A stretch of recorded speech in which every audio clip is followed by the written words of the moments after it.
Hey everyone, it's Corrie from This and That, and today I'm going to be doing something a little bit different. I'm going to be sharing how I'm going to store some bulk flour that I purchased at Sam's Club, so stay tuned.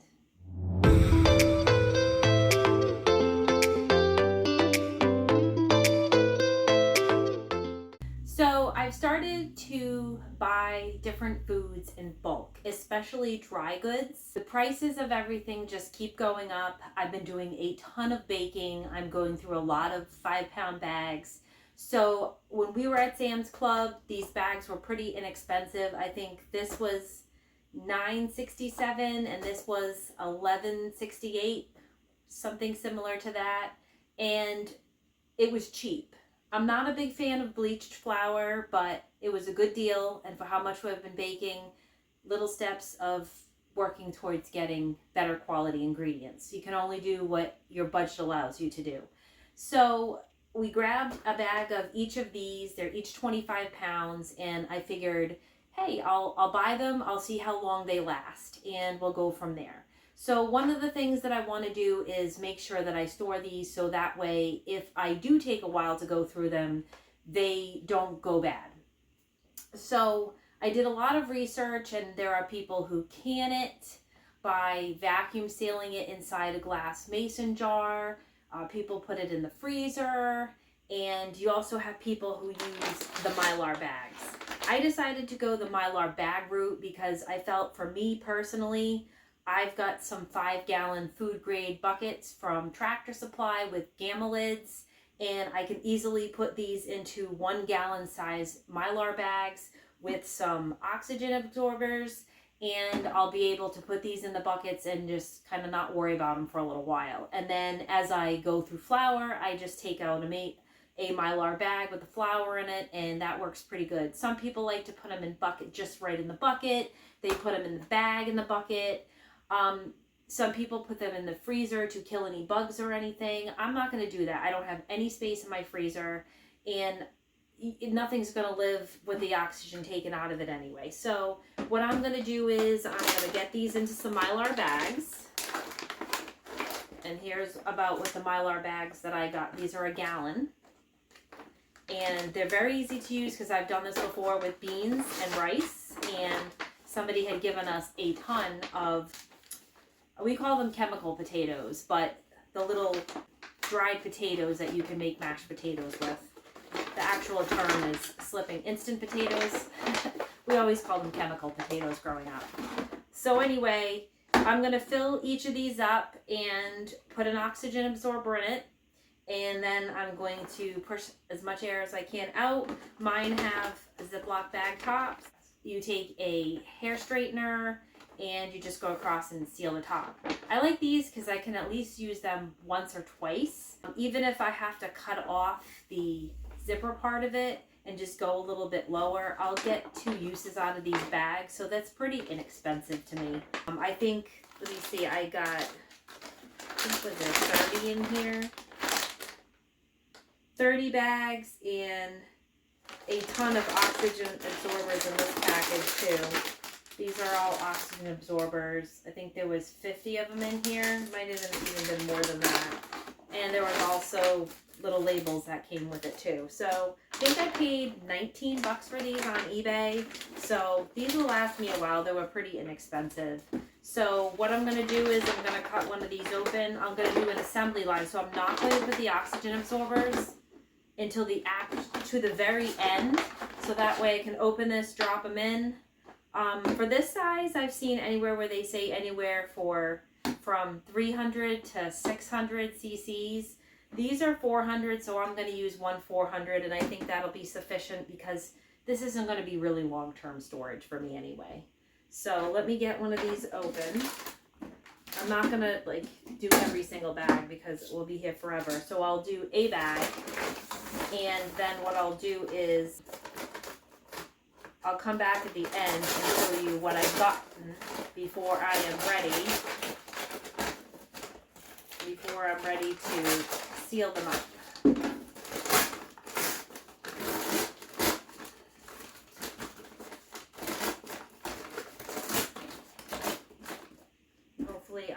going to make a giant mess because flour is so messy. But I'm going to do my best to keep this as clean as possible.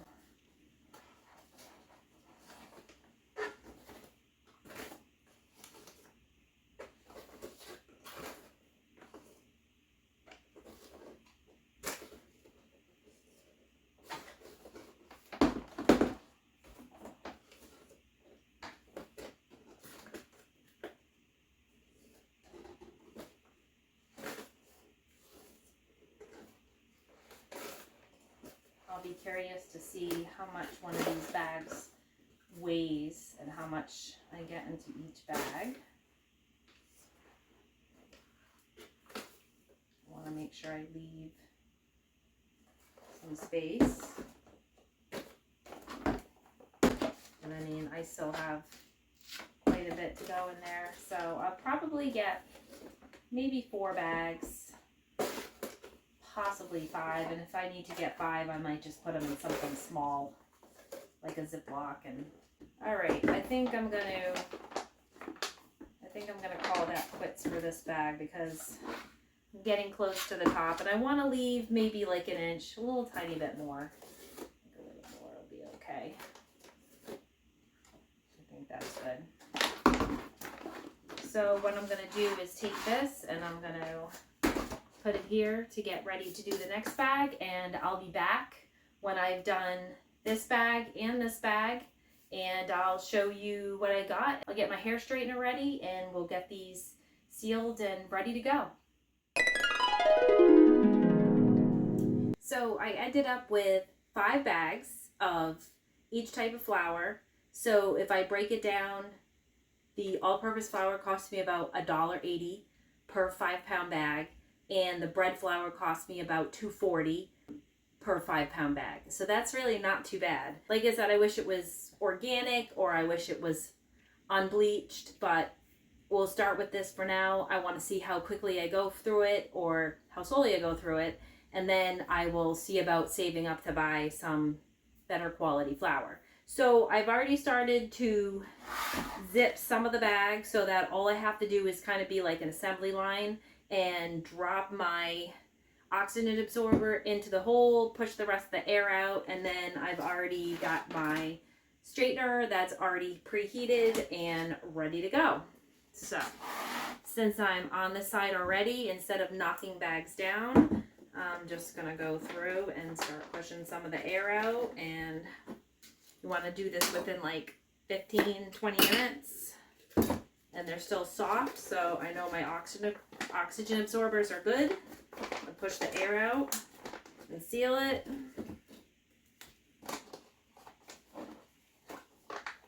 Oops, I guess I put a little too much flour in that one. Push it out.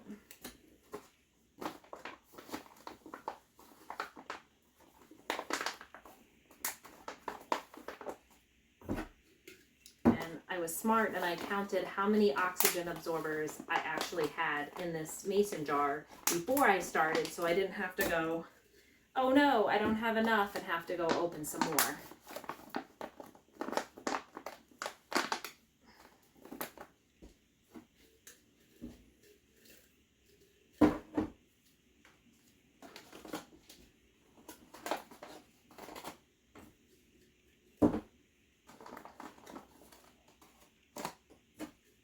Still have quite a few left in here for another time, and then what I'm going to do is put my cover back on, and later on I'll hear the lid pop because the oxygen will be absorbed out of it, so it's kind of almost like a vacuum seal.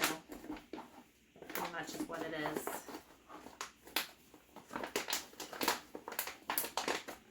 And some of these might look like a vacuum sealed bag later, and some of them might not. It's just how some of these bags end up. Depends on what's in them. Sometimes I've had bags of beans where it, you know, it sucks it in, but it's not necessary. So now what I'm going to do is right across the top, I'm going to take my straightener and I'm going to heat seal this.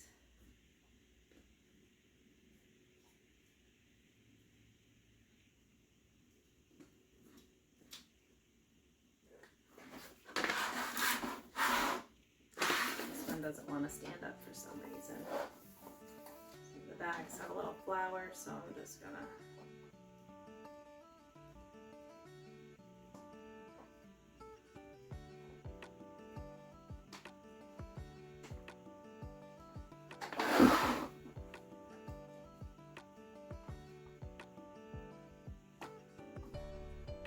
the flour in these bags is actually not too bad. So I'm looking forward to making some things with this flour.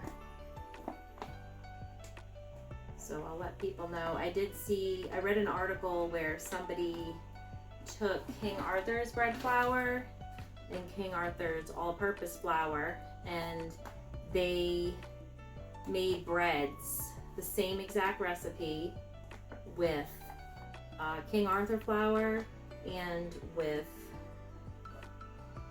the Sam's Club flour, and they really couldn't tell too much of a difference between the breads.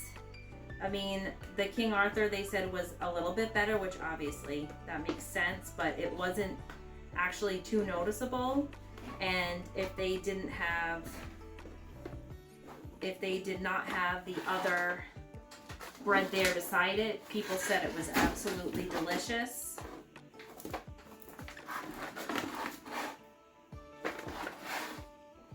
So if you're on a budget and you can't afford, you know, the flours from like Azure Standard, or, you know, you can't afford some of the organic flours at some other places, if you have a Sam's Club around you, maybe this is a way to go.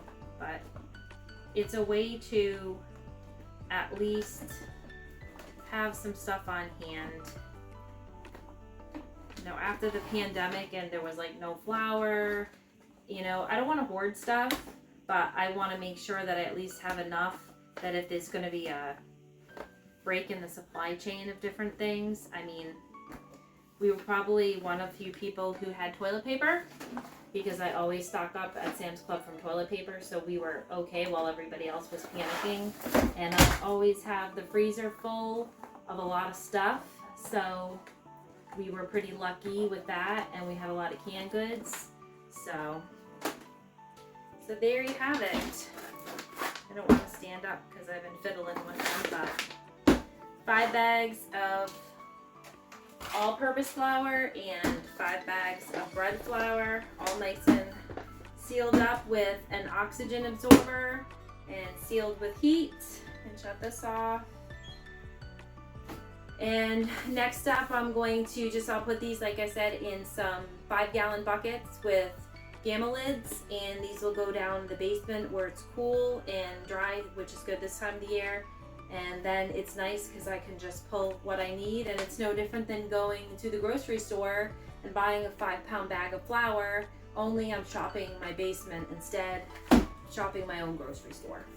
So hopefully it's helped anybody out if you wanted to find a way to store flour. And I mean, if you don't have a basement and you have an apartment, I've heard of a lot of people who will do this, and they like the Mylar bags because they're soft, but a lot of people will put them in plastic totes under beds. They'll put them in plastic totes in closets.